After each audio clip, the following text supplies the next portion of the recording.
admite uma solução pertencente ao número ao conjunto dos números reais. Se pertencesse, a gente poderia usar os algoritmos, e aí aqui tem as duas maiores famílias de algoritmos para programação linear, o algoritmo de troca simples, né, que aí é o simplex e o criss-cross, ou os algoritmos de ponto interior, né? Como a gente não pode se satisfazer com números reais, esses algoritmos não podem ser utilizados da mesma maneira ou com a mesma liberdade que seriam utilizados na programação linear. Então a gente precisa agora começar a utilizar o simplex desde que tenha unimodularidade, né? Ou seja, desde que o determinante da matriz dos coeficientes lá seja 1. Senão a gente tem que induzir o simplex a funcionar como inteiro, que são os métodos do cutting planing, que a gente vai colocando restrições para que o simplex dê respostas inteiras para a gente. Ou senão a gente tem que utilizar, assim como tem na programação linear, métodos específicos que alguns matemáticos desenvolvem para resolver o assunto, tá? Que são os métodos exatos ou os heurísticos. Então vejam só, né? O fato do nosso problema não admitir um tipo de solução já faz com que o algoritmo tenha que ser escolhido adequadamente para o problema. Ou seja, algoritmo por si só não serve para absolutamente nada. Ou seja, a gente escolhe o algoritmo para resolver um problema que a gente identificou, né? O algoritmo é instrumento da solução de algo. E sendo assim, verifiquem que o simples fato de você abandonar os números reais para vir para o número inteiro, vê como já complicou muito, né? Porque eventualmente a gente não tem algoritmo para usar, né? Sim.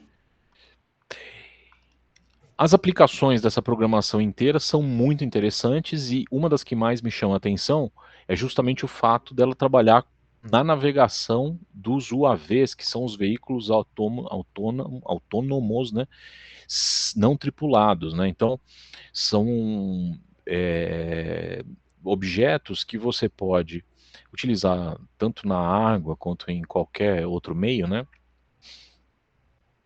Mas você é capaz de roteirizá-los através disso daí, através desse tipo de programação. Então, quando a gente vê, por exemplo, uma roteirização de, de Uber, de Maps ou coisa desse tipo, muito do que se faz lá, ou do que se pode fazer através daquele tipo de mapa, se traduz num problema de otimização inteira, ou binária, né? Em que você decide, né, como que você vai para um destino e você tem um conjunto de rotas, né, possíveis. E você obviamente vai escolher as que são mais rápidas, as que tenham menor custo por conta de pedágio, as que tenham, né, a melhor quilometragem do ponto de vista de qualidade de pista, esse tipo de coisa. Só que quando você escolhe isso, você justamente está fazendo uso de uma variável binária, dizendo, ó, eu vou para lá, eu vou utilizar essa via ou não vou usar essa via, né? Mesma coisa, particionamentos territoriais, ou seja, eu posso, né, é, dividir territorialmente um mercado para as ações de marketing, para pesquisas políticas, pesquisas publicitárias, posso dividir o mercado para distribuir sinal de telecomunicações, esse tipo de coisa. Então, a territorialidade como um todo, ela traz consigo muito dessa noção de inteireza, né? Porque o território, ele acaba, vamos dizer assim, trazendo uma noção de unidade que vai levar o problema para programação inteira e vai fazer ele sair da programação linear. Muito bem. Então, assim, na próxima conversa que a gente vai ter, possivelmente a gente vai falar de um monte desses problemas de programação inteira, que é a semana que vem, né? A gente vai se espantar com a quantidade de problemas que são solucionáveis através dessa técnica, tá? Eu trouxe aqui um código com outra biblioteca, mas é um código que justamente resolve um problema, o problema famoso do caixeiro, né, o caixeiro viajante aí, né, através de programação inteira. Então, esse caixeiro, a história desse problema é um problema que a pessoa tem uma sacola e com essa sacola ela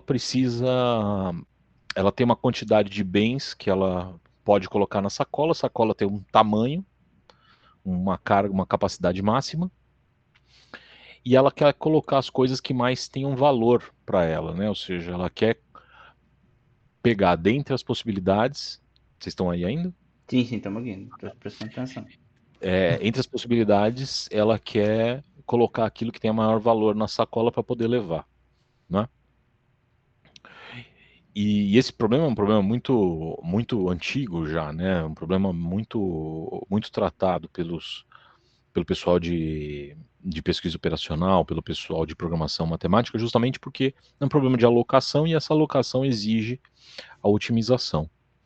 Então, no caso aqui, ele está dizendo o seguinte: poxa, eu tenho uma capacidade de levar 165 unidades, pode ser litro, pode ser quilo, pode ser mililitro, o que for aqui, não me importa.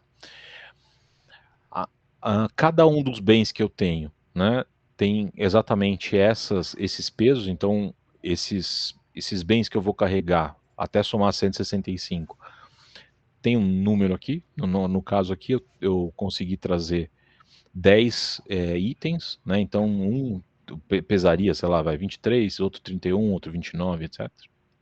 Tá? E o valor que eles têm, que é dado pelas utilidades, né, é dado nesse outro vetor aqui. Então, esse daqui, por exemplo, ele pesa menos e tem mais valor. Esse daqui pesa mais e tem um pouco menos de valor, né? Esse outro aqui pesa muito mais que os outros, mas tem um valor intermediário. E aí o problema do sacoleiro aqui é basicamente decidir o que ele vai levar, né? Ou seja, ele vai levar esse cara aqui, sim ou não, esse cara aqui, sim ou não, esse cara aqui, sim ou não, etc. Ok?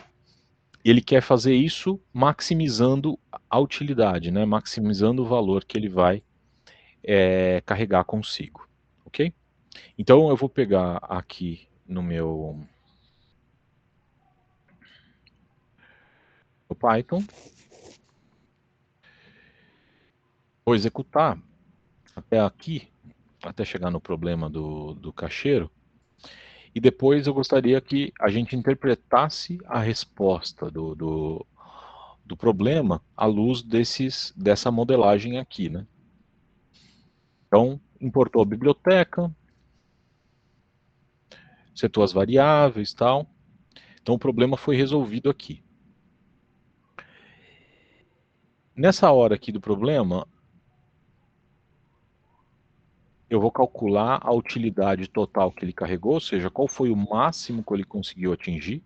Ele conseguiu atingir 309 unidades dessa tal utilidade aqui, ou seja, ele fez uma combinação aqui de tal forma que a soma disso daqui deu 309, né?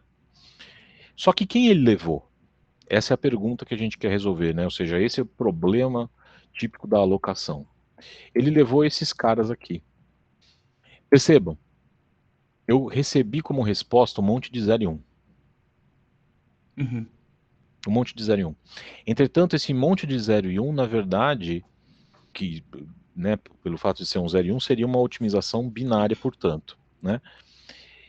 Esse monte de 0 e 1, na verdade, estão demonstrando aqui uma decisão. Ou seja, a matemática nesse sentido, esses modelos aqui, na verdade, são modelos de decisão, de tomada de decisão, no fundo. Né? Então, aqui no caso, ele levou o primeiro item, o item com 23 de peso e 92 de utilidade, levou também o segundo item, 31,57, o terceiro, 29,49, o quarto, 44,68, não levou os 53,60, mas por que Uhum. não levou? Porque se levasse, não teria chegado no máximo de utilidade, não é? E levou o quinto, que é o 38 e 43. Os demais, ele simplesmente não levou, por quê? A quantidade levada aqui foi zero, tá certo? Esse é um problema de natureza inteira, porque os números são inteiros, mas especificamente como o fato desses números serem 0 e 1 apenas, ele pode ser classificado como uma programação binária, né? Então, percebam que nessa alocação a gente propriamente tomou decisões. Deixa Muitas eu fazer uma pergunta, né, ver se eu entendi. Esse 309 ali é a quantidade, né, não de peso, né? Não o peso dele, mas sim o valor, né? ele Dele. está chamando de utilidade, né, que a gente poderia traduzir por valor. Tá. A gente poderia, por exemplo, falar assim, ó, eu quero carregar o máximo possível de preço, né? Aham. Então, se, por exemplo, se a gente traduzisse essa utilidade por preço aqui, ele estaria levando o máximo possível, ele estaria levando R$ 309, Aham. tá? Entendi. Ele poderia estar levando custo, ele poderia estar levando, enfim. Quando ele coloca utilidade, a ideia é o seguinte, né? Embora esses bens tenham um peso, ou seja, tenham um custo para ser carregados, né? Que é o que está aqui, eles também têm um valor intrínseco de carregá-los. Esse valor pode ser inúmeras coisas, tá? A gente está falando de preço, poderia falar de preço, a gente poderia falar de satisfação do cliente, poderia falar de um monte de coisas aqui, tá? O importante é, Uhum. a noção de utilidade aqui é bem mais genérica, tá? É a quantidade de satisfação que esse bem é capaz de trazer. É uma forma matemática de tentar medir essa satisfação. Agora, no caso aqui, a gente poderia traduzir para qualquer função que nos interessasse. O fato aqui é que, mesmo utilizando utilidades, né, e aí a gente pode traduzir da maneira que quiser, a tomada de decisão ainda assim é binária, né? Ou seja, a gente aqui está colocando um problema em que ele decide se vai levar ou se não vai. Então, cada vez que surge um problema com uma natureza de 0 ou 1, o problema que é inteiro a priori, que a gente poderia simplesmente traduzir para um problema de quantidades inteiras, assim como na física surgiu, por exemplo, o quantum, né, que é uma quantidade inteira de energia. Aqui, quando o problema sai do campo do inteiro e vai para o campo mais restrito do binário, o problema se reveste muito mais agora de decisão. E aí, por conta disso, é que esse tipo de modelo inteiro e binário, ele é tão importante. Porque a partir do momento que você consegue colocar 0 e 1, você começa a conseguir fazer modelos com categorias qualitativas. Então, eu consigo, vamos dizer assim, otimizar coisas por conta da qualidade que elas têm. Eu não sei se isso é claro do jeito que eu falo, mas é, eu poderia, por exemplo, numa otimização dessa, escolher entre vários tipos é, por exemplo, de automóveis, mas assim, tipos de automóveis, ou seja, sedã, hatchback, utilitário, ou seja, o fato de eu colocar o 0 e 1 para decidir significa que eu posso estar atuando na otimização no nível qualitativo, que é o nível anterior, mais genérico do que o quantitativo. Não sei se isso é claro, Sim, sim, é claro. sacou? Claro para você, Então, Igor. isso faz com que essa ferramenta seja de um poder inacreditável, porque, em princípio, você poderia determinar políticas públicas com ele, você consegue determinar decisões estratégicas de empresa com ele, esse tipo de coisa. Uhum. Ô, Leandro, Pois não. ele não acabaria também aproveitando um pouco do algoritmo de Dijkstra, tá? Que Hum. é utilizando teoricamente o melhor cálculo para o resultado otimizado, que aí você atribui, né, a cada direção um valor e aí você quer chegar no ponto, sai de A e vai para o B. E até chegar no B tem várias rotas e ele vai escolhendo o caminho mais óptimo, claro, fazendo todas as variáveis possíveis e ele te dá o melhor caminho. Sim, sim, vamos dizer assim, Sim, a gente pode fazer isso. Só que, se eu não me engano, esse algoritmo não sei, o nome dele acho que é Dijkstra, não era Isso. indiano, não é isso? Uhum.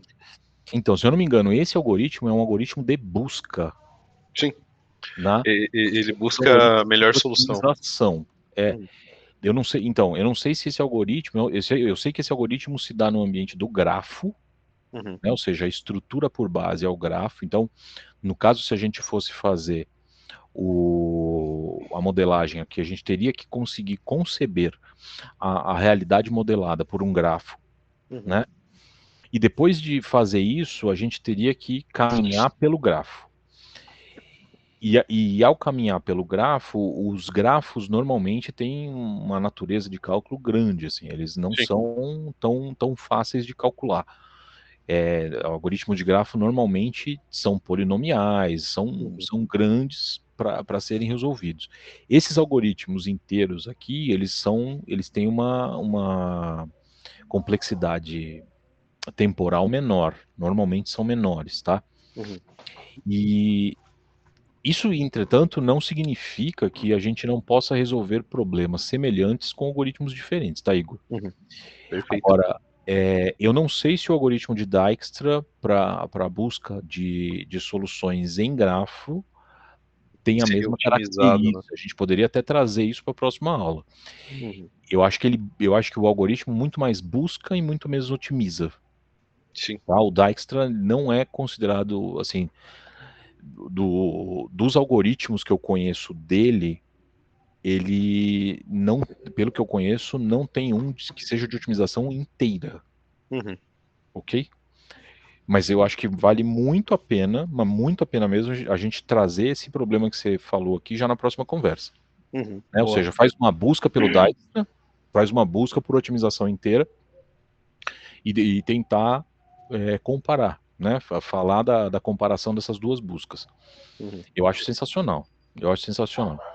Uma outra tentação que a gente vai ter na semana que vem é tentar misturar o modelo, né? Então, na semana que vem a gente vai querer falar, por exemplo, de problemas inteiros e lineares ao mesmo tempo. Só que problemas inteiros e lineares não são os problemas que a gente está tratando aqui ainda. A gente ainda não está misturando as duas coisas. Isso daqui é problema inteiro, ou seja, eu quero, por exemplo, saber de uma quantidade inteira de automóveis. Eu quero, por exemplo, saber da quantidade inteira de pneus. Eu quero, por exemplo, conhecer da quantidade inteira de território. Eu ainda não estou misturando os dois universos, ou seja, a minha resposta continua sendo a resposta sim e não no caso do binário, ou de uma quantidade natural, vamos dizer assim, de coisas. Perfeito. Né? Eu acho que valeria a pena também a gente tratar desse assunto na próxima aula. Boa. Um outro assunto que a gente pode tratar é da roteirização. A roteirização é um assunto do momento, né? Que muitas pessoas estão tentando resolver por inteligência artificial, né? E mostrar como, por exemplo, com um algoritmo inteiro a gente poderia resolver um problema de roteirização, né? Isso também ia ser interessante, porque a gente está na era, né, da mobilidade autônoma, né? Ou seja, estamos entrando nesse universo. Outro dia eu estava saindo e coloquei o Waze para funcionar, tal, não sei o que, e saí andando lá no lugar, né? O Waze é famoso, né, por te levar para lugares até Um pouco tanto quanto duvidosos, né? inóspitos, né? Para Locais estranhos. locais pouco visitados, exatamente. Para resolver o problema da rota, né? Mas se a gente parar para pensar, né? Uma via eventualmente está completamente congestionada e se a gente não tivesse esse tipo de inteligência olhando, vamos dizer assim, o planejamento do consumo das vias pelos automóveis, pelos pedestres, a gente ia ter muito mais congestionamento. Então imagina a hora que a gente puder pegar a demanda de pessoas que estão querendo entrar numa via e fazer o planejamento disso todo agregado. Significa que a gente não vai ter congestionamento? Não, não significa. Possivelmente a gente vai ter Uma congestionamento, mas redução sobre o total, né? uma redução muito grande e, consequentemente, a capacidade logística da mesma instalação vai ser aumentada. Ô, Leandro, não tinha Fala. mais cidades já não sei se no Brasil, cara, que estavam utilizando já esse método nos semáforos, conforme Tem, tem, calcular a demanda de veículo e conforme tem. Na conforme verdade, esse eles cálculo. faziam pelo. Eles verificavam pelo tamanho do congestionamento entre um semáforo e outro, né? Tem sim. Mas ele não estava usando nenhum tipo de algoritmo, né, para fazer isso, né? Ou tá? Eles usam algoritmos para ajustar automaticamente a duração do semáforo Uhum. e com isso aumentar a velocidade média da frota. Ah, sim. É que Era para daí isso que eles faziam. eu não sei se em São Paulo que eles estavam utilizando, onde que era. Isso A gente pode pesquisar, a gente pode Pô, pesquisar. esse é um tema legal também, né, cara? Porque Esse é um tema legal. Esse é um tema legal. cada vez mais com as cidades inteligentes, né? Você cada vez mais vai necessitar desse tipo de inteligência, né? Pra... Hoje o que a gente chama de cidade inteligente é praticamente sinônimo disso.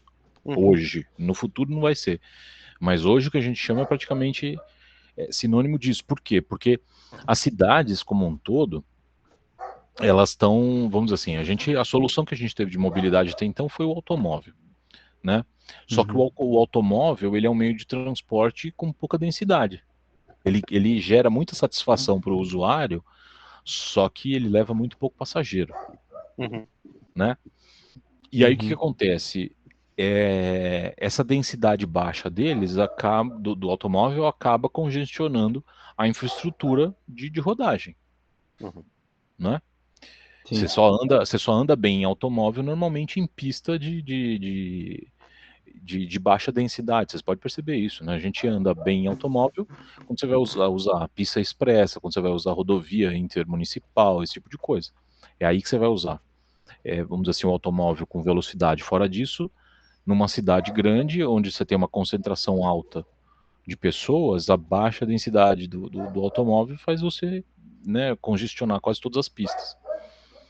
Exato. E aí o que acontece? As soluções que a gente encontrou foi, bom, então se a gente precisa transportar uma pessoa de um lado ao outro, vamos criar um sistema de massa que faça isso e as pessoas vão consumindo ele conforme a demanda. Então, isso, por exemplo, é o metrô, Uhum. né? O metrô resolve isso. Isso, por exemplo, é o transporte, né, rodoviário municipal, que é o ônibus, né?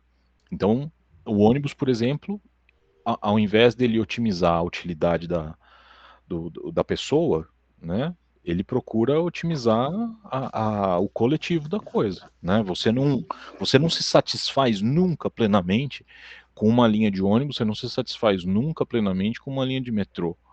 Uhum. Entretanto, você se desloca de um ponto até outro por meio desse transporte de massa, que em princípio é um pouco mais barato e, vamos dizer assim, tem uma qualidade, vamos dizer assim, proporcional a isso, né? Uhum. Uhum. Uhum. Uma das coisas que se estuda é justamente esse equilíbrio, né, entre o preço da passagem, né, da tarifa, né, e a utilização do carro, porque assim, quanto mais você aumenta o preço do metrô, ou do ônibus, mais a pessoa vai se inclinar a usar o carro, Uhum. porque é uma questão Dependendo do valor, fica quase um 0 a 0, né? exata, E aí você começa a gerar o problema do congestionamento ainda e você maior, né? começa, exatamente, e, pois não, Não sei, é que dá para fazer um paralelo bem desses dois temas ali da utilização, né? uhum. Quanto mais você aumenta um, você diminui o outro, né? E vice-versa, né? Sim. É, E esse legal. problema não é só aqui no Brasil, eu não sei o quanto que Curitiba tem desse problema. São Paulo, isso daí é caótico, né?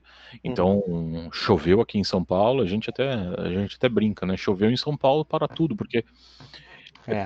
parte substancial da cidade é circundada por um rio, né? Que é o Rio Tietê. E assim, eles fizeram as rodovias expressas e povoaram, vamos dizer assim, a margem do rio. Então, que acontece? Quando chove, a água vai necessariamente para lá. Uhum. E ao ir para lá, ela levanta o nível e vai alagar pontos. É natural, E daí né? você vai acabar tendo que. Você perde vias de uso, É, né?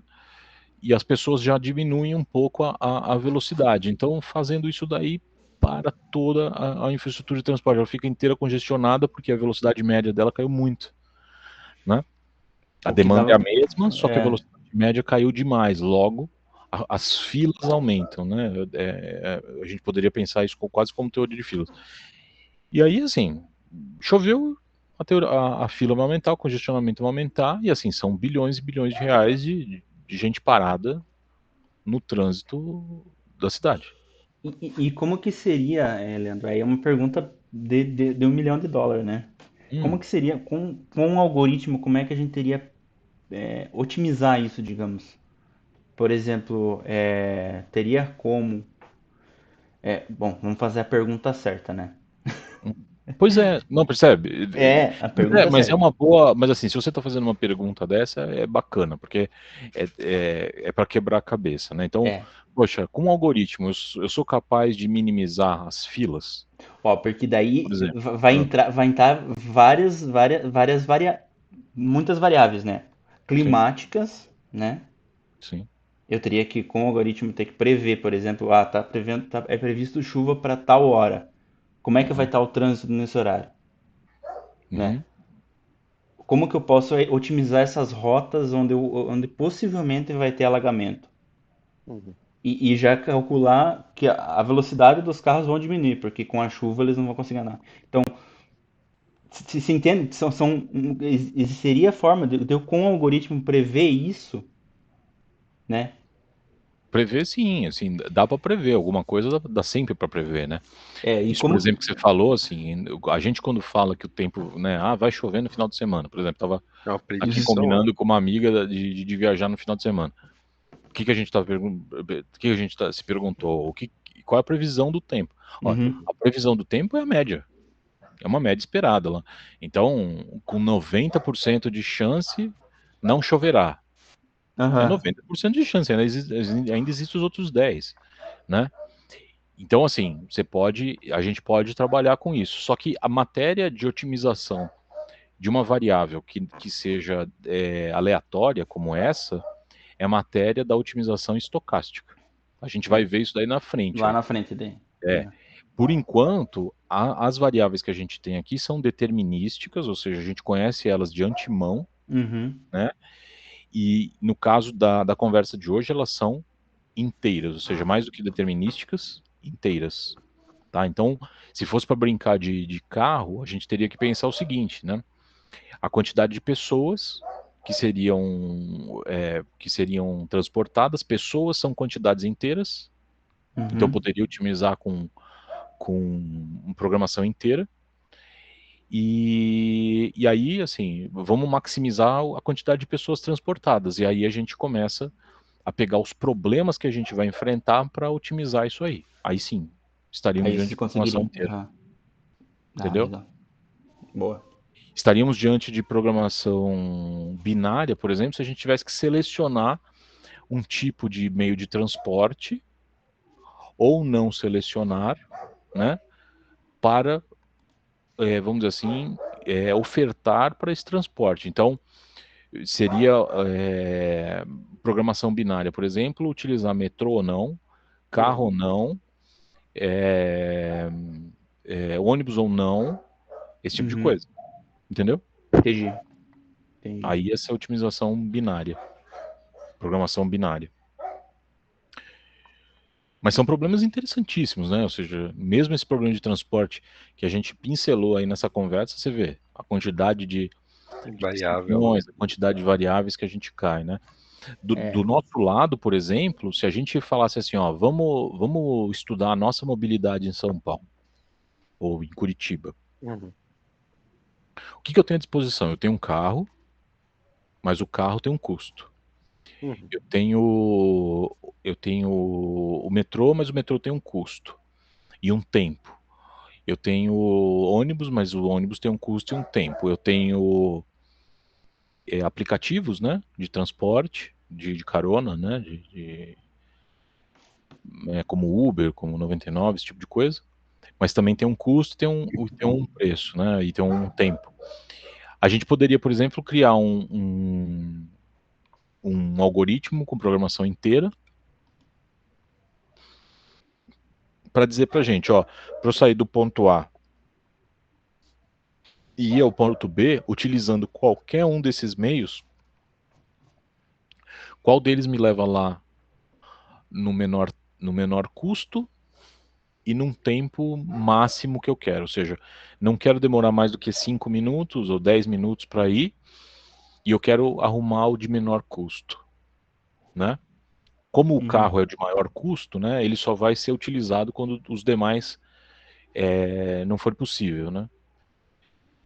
E aí você vai começar a cair em problemas de decisão, né? Então, ó, em determinados trechos você vai usar metrô, depois você vai usar Uber, depois você vai usar ônibus, né? E esses negócios, essas coisas são todas inteiras. Essas variáveis são todas binárias, Legal. Interessantíssimo. né? O que é mais interessante aqui, talvez, nesse tipo de problema, é que esses problemas, talvez a montagem desses problemas, vamos dizer assim, o algoritmo já resolve, né? Os algoritmos que a gente, alguns algoritmos que a gente tem conseguem resolver o problema. Agora, montar os problemas por inteligência artificial ia ser um negócio sensacional, né? Então, imagina um problema como esse aí, ou se não, imagina, por exemplo, que você quer, sei lá, uma solução de entretenimento, vai. Fala uma banda que você gosta, Gort. Simple Plan? Não sei. Eu não sei o nome. Coldplay. Coldplay. Coldplay. Então, imagina que você quer ver um show do Coldplay e comer churrasco hoje. Qual Hum. solução você tem para isso? Imagina que o Coldplay, Colocar a TV na churrasqueira lá, perto da churrasqueira. por exemplo, é uma solução, né? É uma solução. A outra solução, por exemplo, seria, sei lá, viajar para Londres e assistir do camarote VIP, não sei do que. A montagem dessas soluções aí, É. por uma inteligência artificial e depois a otimização pelos algoritmos, talvez seja um negócio bem interessante no futuro, porque como vocês podem ver, a modelagem desses problemas nem sempre é tão difícil a partir do momento que você já compreendeu como fazer, e isso você poderia passar para uma automação de uma inteligência artificial. Mas daí a Então, modelagem do problema também, Leandro, que nem ali você falou. Vamos pegar esse exemplo que você falou da banda, né? uhum, São dois problemas, né? Que eu posso. uhum, Um ir para Londres e assistir do camarote, e uhum. outro de casa colocar a TV na churrasqueira. Daí tem a variável custo, né? Também, no caso. Tem, sempre tem. Não, sempre tem. Não, sempre terá uma variável econômica, mas estou dizendo assim, Aham. você não precisa ser o Coldplay. Você poderia, por exemplo, se satisfazer assistindo uma banda ao vivo, churrasco, Pode ser. O Igão né? E se cantando lá, for né? aonde tem, Né? né? Então percebe? Aham. Entendi. Pô, legal, cara. Pô, muito bom o tema, cara. Faz a gente refletir bastante, né? Sim. É algo a se pensar e até, quem sabe, trazer, né, um momento de criação sobre, talvez até já durante a aula, né? Trazer um problema real, né? Que nem esse Uhum. que a gente falou das cidades, né? É um problema que hoje é atual, né? Uhum. Não sei, Leandro, o que que você acha? De repente vamos pesquisar quais são as cidades do mundo hoje que estão tratando esse tema com melhor eficácia, né? Acho que o Leandro caiu de novo. Acho que sim. Caiu. Caiu. Bom, acho que então encerramos, né? Encerramos o tema de hoje É... com o professor caindo. Deixa eu interromper aqui.